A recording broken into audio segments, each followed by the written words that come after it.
Então vamos lá? A pedido dos amigos aí, familiares, entre outros, vou compartilhar um pouquinho do conhecimento do que eu aprendi até agora, né? Sobre investimentos, sobre fundo imobiliário nesse momento, né?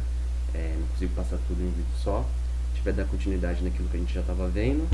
E eu vou mostrar para vocês como que eu escolho uma ação, né? Quais critérios que eu avalio e o que eu devo levar em consideração na hora de escolher um fundo imobiliário, né? Preparei para vocês aqui uma apresentaçãozinha para mostrar um pouquinho como funciona, né, como que ele é dividido. Então hoje a gente tem fundos de papéis, fundos de tijolos e híbrido, né?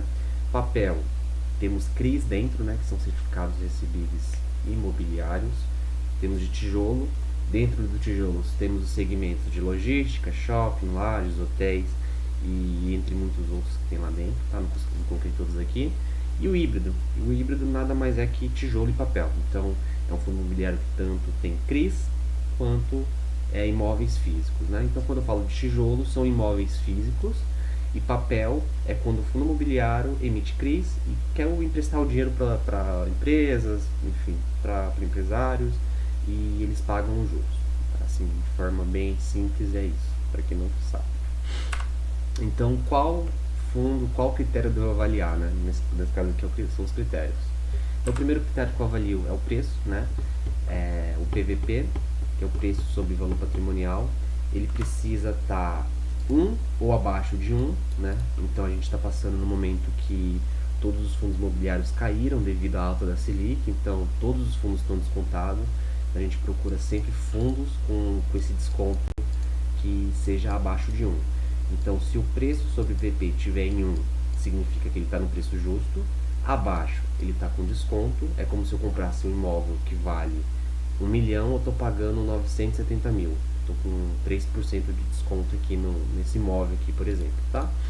E acima de 1, eu estou pagando mais caro do que ele vale, tá bom?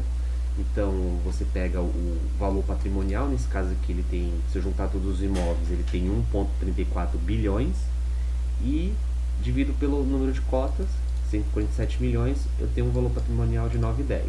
Hoje está sendo negociado a 8,87, tá? O próximo critério que eu avalio é a liquidez, né? Então, fundo imobiliário, você compra as cotas, né? Então, você começa a ser dono do imóvel a partir do momento que você compra as cotas e você recebe todos os meses lá o aluguel, né? Porém, quando eu compro a cota, eu deixo lá guardado na minha carteira e quando eu quiser pegar novamente esse dinheiro, eu preciso vender essas cotas. Então, o fundo imobiliário ele precisa ter liquidez. Então, a gente considera um fundo bom, grande, acima de 1,5 milhões diário. Então, para você achar um fundo que você consiga vender rapidamente suas cotas, tem que ter pelo menos 1 milhão de negociações diariamente, para você conseguir vender com facilidade. Possa ser que você coloque suas cotas à venda e você não consiga vender no dia, demore mais de um dia, né? Então esse é o critério. Nesse caso aqui ele tem 4,55 milhões, seria uma venda fácil, né? O próximo item que a gente avalia é a vacância, né?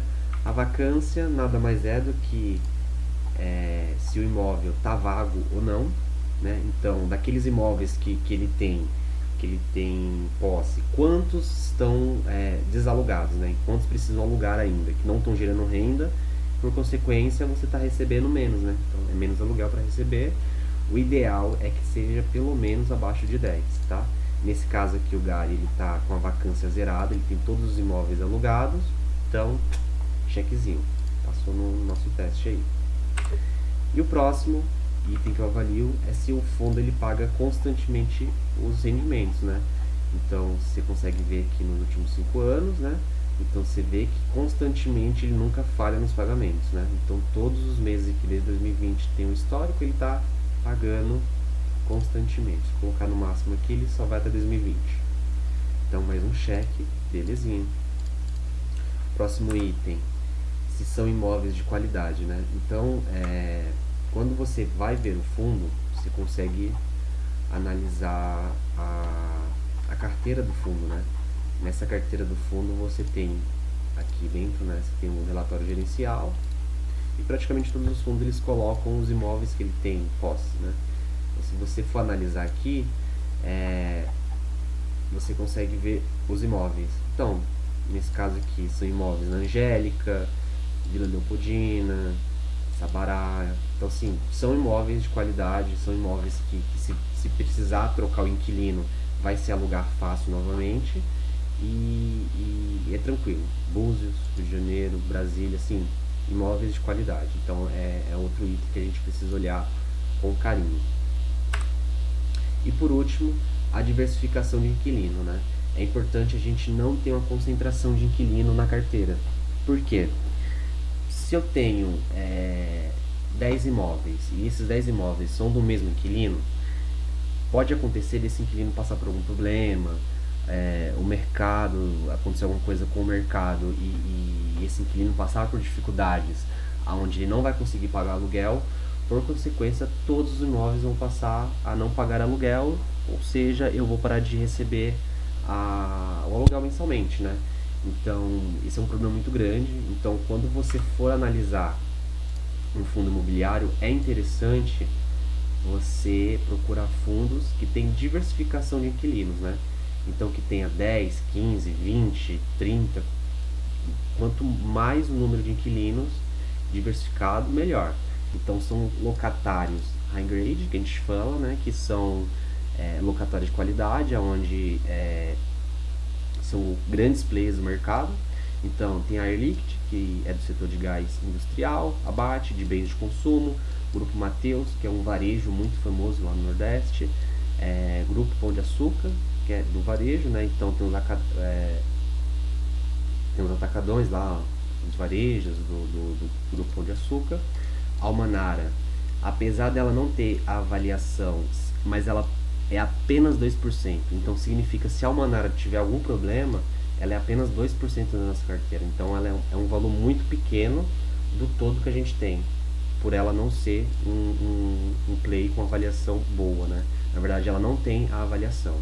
E o Grupo Carrefour, né? Que o Grupo Carrefour tem incluso Atacadão, o próprio Carrefour, entre outras lojas que eles têm posse. E todos são com grande rate de avaliação. Então, são clientes de alta qualidade, né? No mercado. E é isso. Eu acho que esses são os principais itens que vocês precisam olhar, né, no momento que vocês abrem o fundo. Então, vocês vão pegar aqui, vão no Investidor 10, abre os FIIs, né? Abrem aqui o fundo, vocês vão olhar o PVP, a liquidez diária, né? Se tem vacância, né? Se está pagando constantemente dividendo, né? Vamos pegar aqui, vamos puxar o máximo. Aqui, ó, constantemente desde 2014 o HGLG, exceto aqui nesses 2 meses em 2015 ele não pagou, mas 2015 para cá praticamente nunca falhou, né? Tem pagamentos extraordinários aqui, bacana. E aqui você tem que abrir o relatório e ver um pouquinho sobre os móveis em si que eles têm, se é de qualidade, os clientes que eles têm, se é de qualidade, né? Então, quando você abrir um fundo imobiliário para poder olhar, você tem que olhar esses aspectos, né? É claro que você precisa fazer uma avaliação da dívida, tá?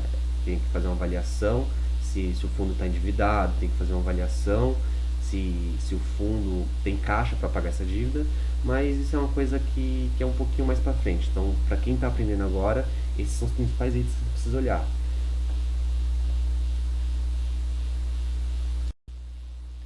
Nesse primeiro momento eu não vou trazer análise financeira, se o fundo tem dívida ou não, porque é um pouquinho mais complexo, mas em outros vídeos eu vou complementando mais. Mas esses são, assim, itens cruciais que você precisa avaliar no momento que você vai comprar o fundo, né? São itens que não podem faltar. Belezinha? Isso aí, deixa o like, né? Comenta se você ficou com alguma dúvida que eu te respondo aí. E é isso aí.